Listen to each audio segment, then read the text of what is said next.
I'm a natural born pessimist where Aston Villa are concerned, just through kind of bitter experience of them teasing us along and then pulling the rug. Things we've started from a ruin, to be fair. Just I can't describe the importance of that day 12 months ago.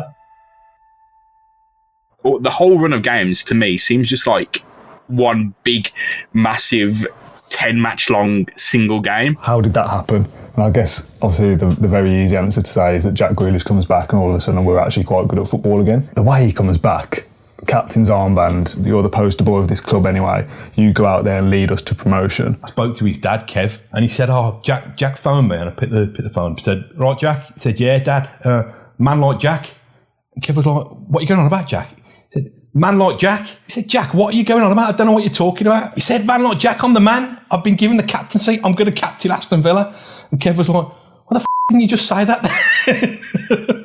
It's brilliant. I had no qualms in giving him the captaincy of this football club, and he's took on that responsibility admirably. That goal against Derby, oh my word. It was a sweet spot.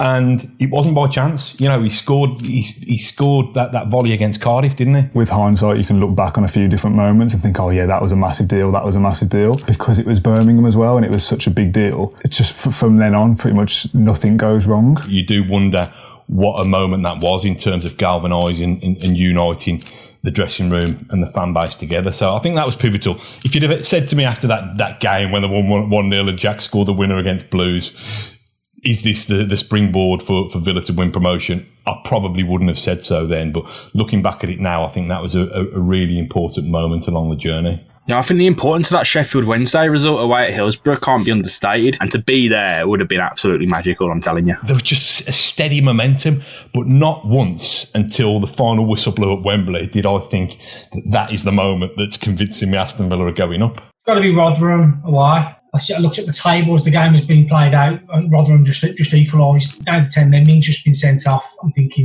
the worst of it here. So as soon as we pulled it back then, I just knew.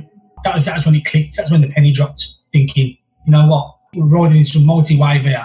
I think we're going to go up. You know, halfway through the run, I was thinking, you know, we can do this. Like, there's so much optimism in this team, and they're playing beyond like tactical instruction. Dean Smith is getting so much out of them. I think the Leeds game and the Norwich game, I think they were important because I think they kind of almost reset Villa, as if to say, as good as you are, nothing's going to be given to you. That was another example, a bit like the Blues thing with Jack, that the lads all kind of rallied together and they all stick up for each other and they all fought for each other. And it's like you look at the squad as a whole and you think they're all in this together and that will help us carry through. You know, you're on the back of this 10-game winning run that's got you into the playoffs against all the odds in the first place. And you're thinking, yeah, this is a kind of Claret Blue bandwagon that can't be halted.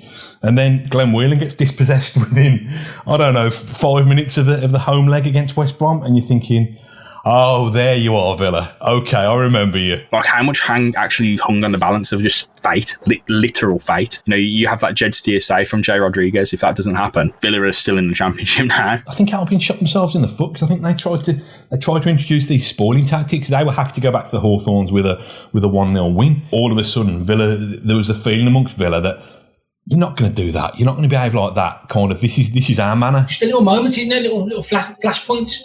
Gale being sent off, Albion are on top, Hurahan scoring a wonder goal and nothing. A lot is made of Hurahan's goal, as good as it is. Without Jed Steer, Villa are gone. There's no way back. Minutes later, we get a penalty, and you know all of this happened in front of the Holt, hasn't it? And Tammy Abraham buries it. Villa are back on top. I was at the Hawthorns in the press box, and I won't name the guys I was sitting next to, but I was sat between two West Bromwich Albion fans, and it was proper tense. Couldn't get a ticket for the away end, obviously. Tickets like gold dust, and I was in the kitchen bolting my house. So my dad wanted to go out for a walk at one point when the penalties were on. Couldn't watch it. It was an amazing atmosphere inside the Hawthorns that night. And when Craig Dawson scored that goal that kind of effectively levelled the tie, I've never heard a noise like it.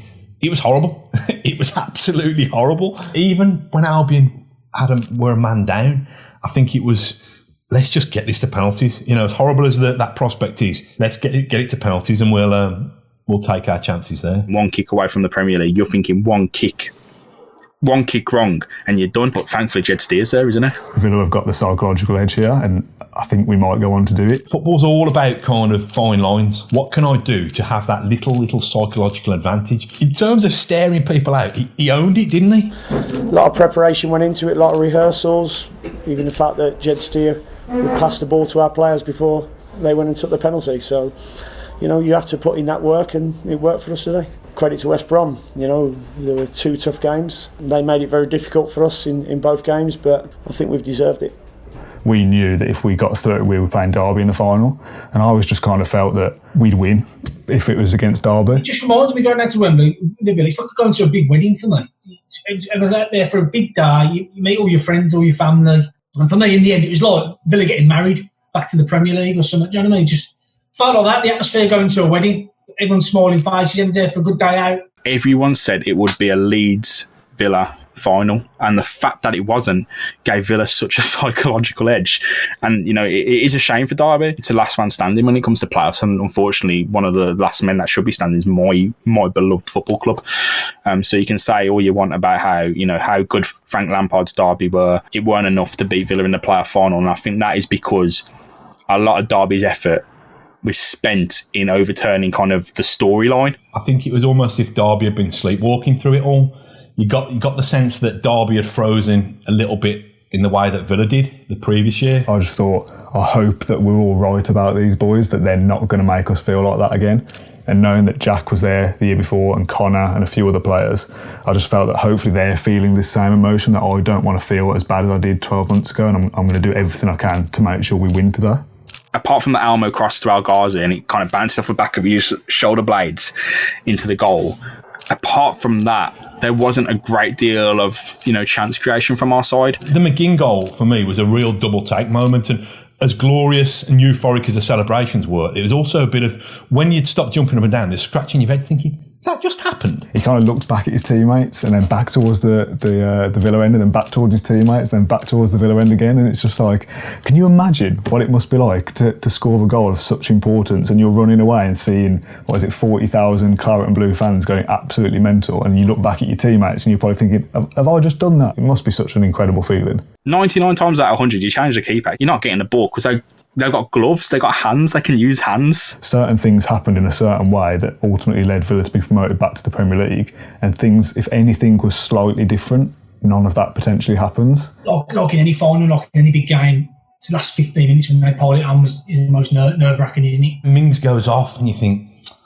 oh, well, it was nice while it lasted. 7 minutes, Mings went off, big injury.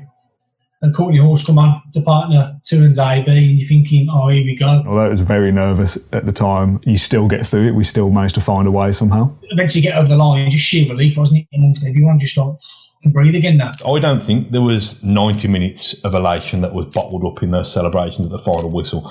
I think there'd probably been the best part of a decade's kind of frustration and disappointment and anger and annoyance. I think it had all bottled up to that one massive moment. I genuinely couldn't believe it. To see Villa win, it's a trinket, really, isn't it? The playoff final trophy. But to see it lifted in the sky and the sun hits it, and you're like, nah, this is what it feels. This is what it feels like to win. As the whistle goes, and before you go mental, there's that split second where you think, have we done it? Is that it? Is it over now?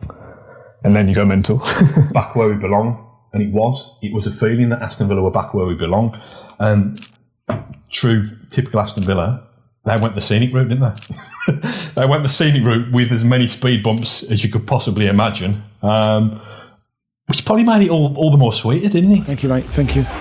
Yeah, thank you very much. Thank you. Yeah, thank you very much. Thank you. Thank you. At the moment, I'm not quite sure how it feels yet. This is new to me. I've not been in this position before, so I'll take each minute as it comes and see where it takes me from here. But I think we've built a connection between the players, the staff and the supporters, and I think that's what's helped us during this run. What's your favourite photograph from either that 10-game winning run or the semi-final or the final or scenes post-final is the one that stands out as being a favourite? I think it was just before we went one more game. It gives me goosebumps now, to be fair. Might surprise you that with it being obviously not in the final, not at Wembley, not all the ticker tape. Steve Smith in front of the away fans that would be awful, just pointing at them, saying thank you and one more. Real strong, isn't he, Jack? I like the one of Jack Grealish kind of draped the flag, you know, the cheap flag, and it's like, we're going up. If that was in black and white, and that was 1957, you're looking at the best Villa photo of all time. He's just a footballer who plays a little bit differently to everyone else.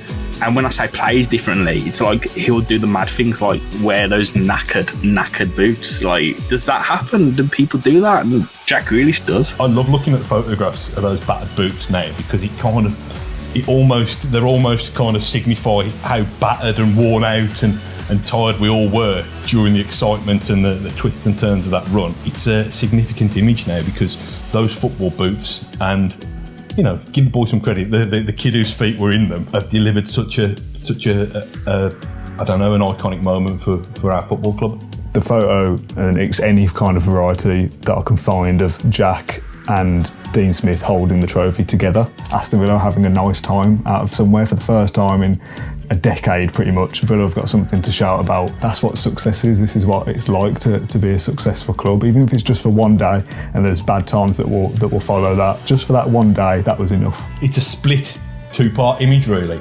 Part one of it is there's just a photograph that we've got of Dean Smith standing on the balcony. It's a very understated expression on his face, and it's almost relief, pride, joy, and it's just that. So that's part one of the photo. There's a picture of the scenes back down on the ground below, and these fans, and there's just kind of, you know, they're all wearing the shirts and the colours, but they're all wearing this joy, this expression of sheer joy, looking back up in kind of awe and wonder at the heroes that have delivered this moment. Juxtapose those photos together, it tells the story of a fan base and a football club that, after so many years of disappointment, were at one with each other. And again, it might be a cliche, but I think that togetherness was what helped Villa deliver, such an iconic moment.